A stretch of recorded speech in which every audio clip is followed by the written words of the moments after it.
자, 반갑습니다. 배종찬 교수의 맛있는 돈 이야기의 배종찬입니다. 자, 여러분 반갑습니다. 추석 연휴도 이젠 다 끝나갔죠? 그래요. 그렇다면 앞으로 부동산 가격은 어떻게 될까요? 오를까요? 아니면 떨어질까요? 여러분의 선택은 어떠하신지요? 전통적으로 볼 때 추석 이후 부동산의 가격은요, 일반적으로 상승하는 경우가 더 많이 있었죠. 온 가족이 모여가지고 난 어디 아파트를 샀는데 가격이 얼마큼 뛰었다. 우리 집은 얼마가 뛰었다 등등 이런 이야기를 나누다 보면 나도 사야겠다는 생각이 들 수가 있다는 거예요. 여기에 서서히 이제 찬바람이 불고 있지 않습니까? 찬바람이 불면 집을 보러 가기 시작한다는 거고요. 또한 내년도 이제 새학기가 또 다가오고 있죠. 물론 내년도 새학기가 뭐 3월달 시작인데요. 집을 구하는 사람들 입장에서는 벌써 뭐 11월, 12월 달에 집을 보고 계약금은 납부하고 1월, 2월 달에 잔금 납부하지 않습니까? 그러다 보니까 지금부터 서서히 뭐 아이들의 학교 문제 등등 집을 구하는 시기가 이렇게 다가오고 있다라고 말씀을 드릴 수 있다는 겁니다. 따라서 전통적으로 추석이 끝난 이후 부동산 가격은 상승했다는 거예요. 그렇다면 올해 2021년도 추석 이후 부동산 가격 어떻게 될까요? 그래요. 언론에 의하면 추석이 지나도 집값이 오른다. 그리고 1월 달에서 8월 달까지 아파트 값은 10.2%나 상승했다는 겁니다. 이처럼 뭐 상승한 이후에 뭐 재건축 규제 완화, 지태에서 호재 등등 이러한 현상들로 인해서 아파트 가격이 상승했다는 거겠죠. 또한 추석 이후 부동산 떨어질 요인보다 오를 요인이 더 많다. 전문가들은 추석 이후 4분기 부동산 시장 역시 지금과 크게 다르지 않을 것으로 전망을 하고 있다는 거예요. 추석 이후에도 여전히 강보합세가 이어질 것으로 여러 전문가들이 이야기를 하고 있다는 거고요. 추석이 끝나도 집값 상승은 계속될 것이다. 전세 가격이 매매 가격 끌어올릴 것이다 라고 이렇게 다들 이야기를 하고 있다는 겁니다. 물론 이 중에서도 뭐 대출 기준에 인해서 돈줄을 쪼이고 있으니 즉 부동산 관련 막 돈줄을 지금 쪼이고 있지 않습니까? 그러니 부동산 가격 상승 흐름이 그다지 높지 않을 것이라는 예측들도 있다는 거죠. 그렇다면 제가 보는 추석 이후 부동산 전망은 이러하다는 겁니다. 자, 한번 볼까요? 2021년 추석 이후 부동산 가격 첫 번째로 본다면 예전과 같은 폭등장은 없다라고 말씀을 드릴 수 있을 것 같아요. 뭐 예전 2016년, 17년, 18년, 19년, 20년까지 추석 이후로 해가지고 얼마나 부동산 가격이 급등했습니까? 하지만 이제는 그러한 폭등 장세는 없다라고 말씀을 드릴 수 있을 것 같은데요. 그러한 이유를 본다면 서울 아파트 가격의 급등, 뭐 올라도 너무 많이 올랐지 않습니까? 5억짜리가 10억 되고 10억짜리가 20억 되고 20억짜리가 40억 됐으니 올라도 너무 많이 올랐다라고 이처럼 표현할 수가 있다는 거예요. 따라서 소득 대비 집값 비율을 알아보면 뭐 PIR이죠. 요걸 한번 살펴보죠. 매니에 있는 소득 2분위가 서울에 집을 살 때 2019년도에는 18.6년이 걸렸다면 2020년 9월에는요 21.7년이 걸렸다는 얘기입니다.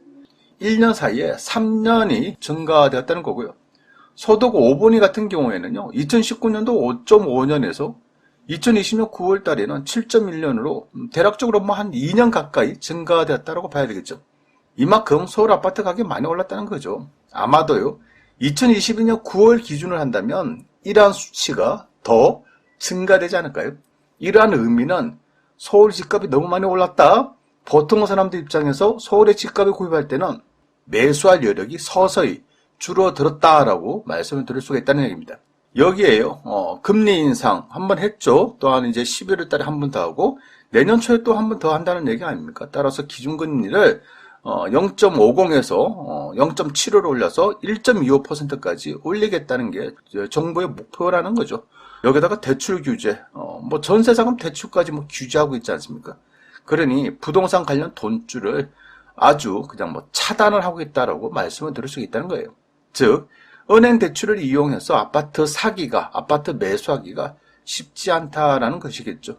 따라서 신규 매수자가 줄어들 수밖에 없다는 얘기예요.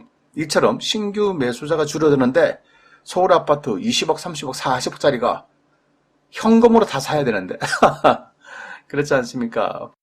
그러니 서울 아파트의 폭등 현상이 이렇게 함부로 말하기는 이제는 어렵게 되었다라고 말씀을 드릴 수 있을 것 같아요. 여기에 기존의 부동산 보유자들 또한 마찬가지죠. 부동산 세금 부담이 이제 서서히 다가오는 거 아니겠습니까? 서울 주요 지역의 보유세 변화인데요. 2주택자와 1주택자의 차이가 이렇게나 많이 난다라는 거예요. 강남구를 보시고 송파구를 보시고 마포구를 보시기 바랍니다. 이런 상황에서 2주택자가 된다? 3주택자가 된다? 4주택자가 된다? 요거 쉽지 않다는 거예요. 이제 실제적으로 종합부동산세, 보유세 여기에 대한 부담이 다가오고 있다라고 말씀을 드릴 수가 있다는 겁니다. 2022년 추석 이후 부동산 두 번째로 본다면 9월 달에서 10월 달 주택 분양이 6만 1000여 가구를 분양한다는 얘기입니다. 이거는 2020년 추석 이후 10월 달까지 분양 가구가 13,500여 가구였고 올해 2021년 추석 이후 10월 달에는 분양 가구가 6만 1000여 가구라는 거예요. 그래서 작년 대비 증감이 47,500여 가구가 분양이 증가되었다는 거예요. 어때요, 여러분? 그냥 뭐 단순 수치를 본다면 그렇죠. 분양 가구 숫자가 확 늘었다라고 말씀을 드릴 수 있겠죠. 여기에다가 사전 청약 3만여 가구. 그러니 10월 달까지 분양 가구도 6만 1000여 가구고 사전 청약 3만 가구까지 포함한다면 9만여 가구가 청약을 한다는 거예요. 즉 청약 물량이 쏟아진다라는 거죠. 여기에 글로벌 금융위기 분위기, 그렇지 않습니까? 추석 연휴 사이에 미국의 다우, 나스닥 지수가 급락하였다는 얘기예요. 금리 인상이나 뭐 긴축 재정, 또 중국 헝다그룹의 부도될 가능성, 이러한 여파로 인해서 중국이나 일본이나 미국이나 유럽이나 주가들이 급락을 하였다는 거죠. 따라서요, 이제는 뭐 추석 이후 부동산 시장은 무조건 좋아질 것이다, 마냥 좋은 때가 올 것이다 라고 말하기에는 아니다라고 이렇게 말씀을 드릴 수가 있겠죠. 뭐 다만 임대차 3법에 기한 전세 매물 부족, 그렇죠. 뭐 이러한 부분은 부정할 수 없겠죠. 그래서 이러한 부분은 부동산 가격의 긍정적인 요소다라고 말씀을 드릴 수가 있을 것 같고요. 이러한 의미에서 볼 때 추석 이후에 부동산 시장을 우리가 좀 제가 예측을 하다 보면 서울 고가 아파트의 가격은 좀 주춤할 때도 된 것 같아요. 뭐 세종시 아파트 뭐 작년에 급등했지 않습니까? 그런데 올해 들어서는 전국이 다 오르는데 세종시 아파트는 떨어지고 있지 않습니까? 이처럼 이제 서울 고가 아파트도 이제 주춤할 때는 됐고요. 그 대신 이제 중저가, 저평가, 지방 광역시급 아파트들이 약진할 가능성이 많아 보인다라고 말씀을 드릴 수 있을 것 같은데요. 이는 서울 수도권 등 비싼 아파트들이 가격이 너무 많이 올랐잖아요. 여기에 대한 피로감도 있겠죠. 또한 뭐 대출 자체가 안 되기 때문에, 그렇죠. 이런 부분 때문에 서울이나 수도권 등 많이 오른 아파트, 급등한 아파트, 비싼 아파트들은 상승세가 좀 주춤할 것으로 보이고, 중저가 아파트, 뭐 광역시급 아파트, 그런 아파트들이 이제 전세 끼고 내 집 마련하고자 하는 이러한 세입자들의 여파로 인해서 중저가 아파트, 지방 광역시급의 아파트가 그나마 상승할 가능성이 많다라고 말씀을 전할 수가 있을 것 같아요. 아무튼요, 추석 연휴 어렵고 힘든 시기에 모두들 수고 많이 하셨습니다. 이상까지 배종찬 교수의 맛있는 도움 이야기였습니다. 감사합니다.